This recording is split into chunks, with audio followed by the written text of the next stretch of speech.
Assalamualaikum warahmatullahi wabarakatuh. Halo teman-teman, sahabat-sahabat mandor carur semua. Sekarang ini saya berdiri tepat di depan salah satu pabrik yang juga saya kelola. Selain pabrik penghancur batu, saya juga mengelola pabrik ini, yaitu pabrik aspal mixing plant. Pabrik aspal mixing plant ini adalah pabrik yang fungsinya untuk membuat aspal laston.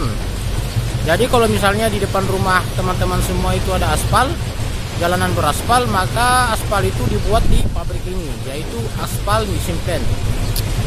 Pabrik ini adalah pabrik yang dibuat, didirikan di sekitar tahun 2007 atau 2008. Seumur dia dengan pabrik penghancur batu yang kemarin itu yang sempat saya videokan juga.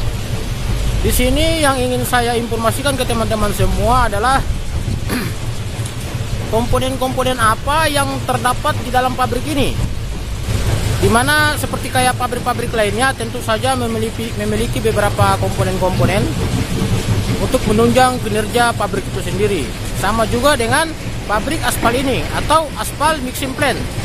Komponen-komponen apa yang terdapat di dalam pabrik ini, itu yang ingin saya sampaikan, informasikan ke teman-teman semua. Baik, sebelum kita melihat komponen-komponen apa yang ada di dalam pabrik ini, terlebih dahulu buat teman-teman yang baru bergabung, saya ucapkan selamat datang. Dan sekali lagi ya, seperti di kesempatan-kesempatan sebelumnya, jangan lupa subscribe, like, komen, dan share.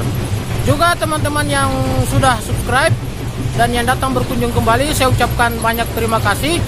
Insya Allah nanti kalau kalian punya video baru juga, saya akan datang berkunjung juga demi menjaga persahabatan sebagai sesama YouTuber.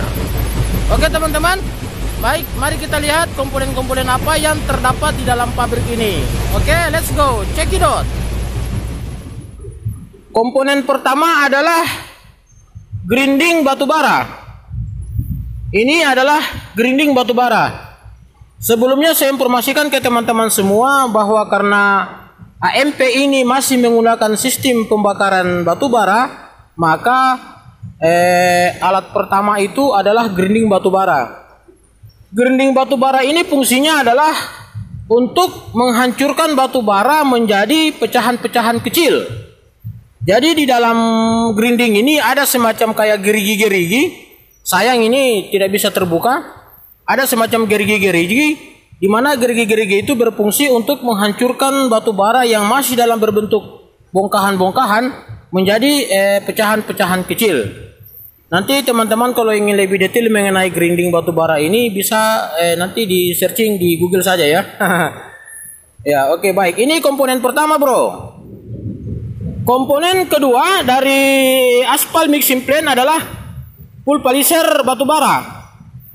Dia fungsi kerjanya ini hampir sama grinding, yaitu menghancurkan batu bara menjadi pecahan-pecahan kecil. Hanya saja yang dihasilkan dari pulverizer batu bara ini adalah pecahan-pecahan batu bara yang sudah lebih kecil lagi atau yang lebih halus lagi. Dia seperti debu.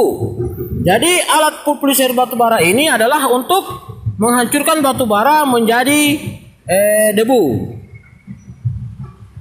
Nah, inilah batu bara yang dihasilkan dari pecahan grinding tadi. Dari sini lalu masuk ke pulverizer batu bara, dan di pulverizer inilah batu bara itu dipecah-pecahkan lagi menjadi serpihan-serpihan debu yang sangat halus sekali. Kenapa harus halus? Agar batu bara itu bisa mencapai titik pembakarannya. Karena kalau dalam bentuk bongkahan-bongkahan yang besar, batu bara itu susah terbakar. Jadi kalau dibikin halus lagi, dia akan lebih cepat dan mudah terbakar. Lalu komponen selanjutnya adalah chamber batu bara. Chamber batu bara ini fungsinya seperti kompor.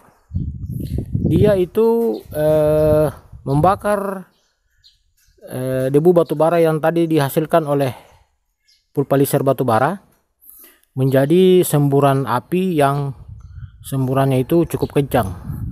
Jadi kerjanya itu, prinsip kerjanya itu adalah dimulai dari pulverizer batubara. Di pulverizer batubara ini, batubara tadi yang sudah dipecah-pecah oleh grinding menjadi pecahan-pecahan kecil seperti ini, lalu masuk ke pulverizer batubara.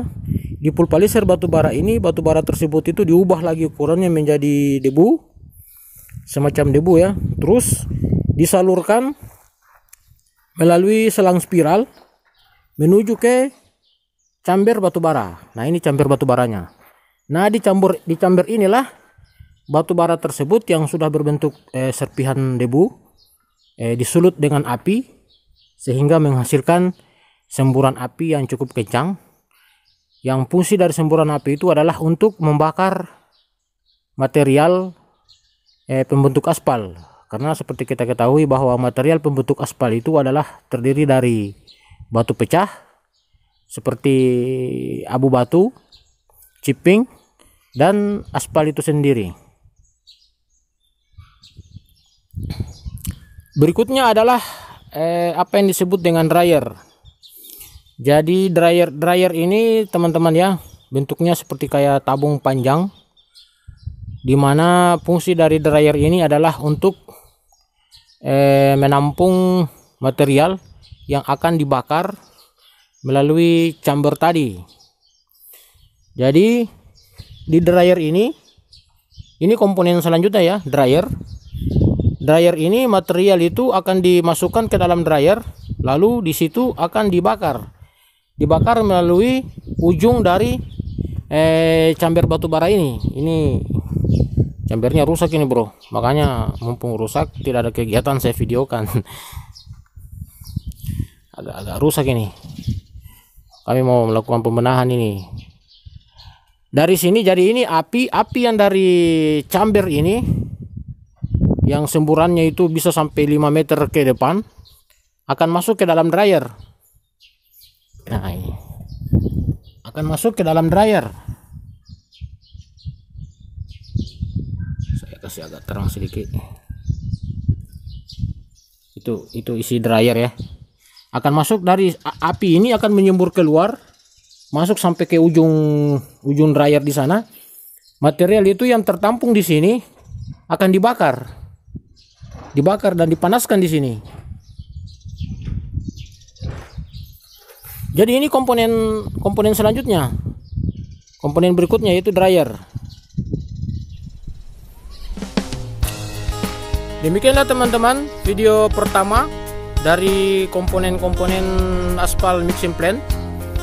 Saya terpaksa bagi menjadi beberapa bagian karena komponen-komponen dari pabrik ini cukup banyak. Tapi insya Allah nanti akan secara teratur saya posting mengenai komponen-komponen pabrik tersebut. Dan nanti di bagian akhir akan saya tampilkan bagaimana aspal itu diproduksi. Sekaligus saya akan tampilkan bagaimana komponen-komponen pabrik yang nanti saya review nanti itu bekerja dan menghasilkan aspal. Oke teman-teman, sampai di sini video saya bagian pertama dari komponen aspal mixing plant. Sekali lagi ya, buat teman-teman yang baru bergabung, saya ucapkan selamat datang, jangan lupa subscribe. Dan teman-teman yang sudah subscribe, saya ucapkan banyak-banyak terima kasih. Insya Allah saya juga nanti akan berkunjung ke video teman-teman yang lain, sambil silaturahmi menjaga persahabatan sebagai sesama YouTuber. Oke brother sister, saya ucapkan dengan wabillahi taufiq wal hidayah. Assalamualaikum warahmatullahi wabarakatuh.